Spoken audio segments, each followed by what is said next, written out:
mae gennym ni Gymru gyfan ar raddfa fechan yma yn Sain Ffagan yn does. A fyma, tollborth Aberystwyth, y lle sy'n draddodiadol yn cael ei ystyried fel y ffin rhwng de a gogledd.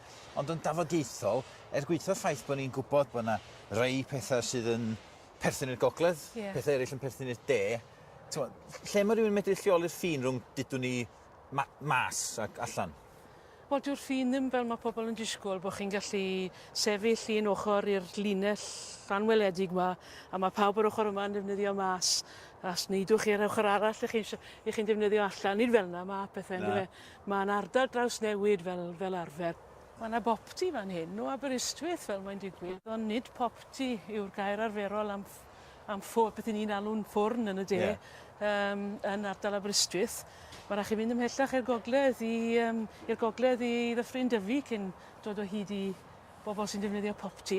A wedyn mae rhaid chi fynd ymhellach i'r gogledd to wedyn cyn dod i'r ardal na lle maen nhw'n dweud grisiau yn lle stair neu star.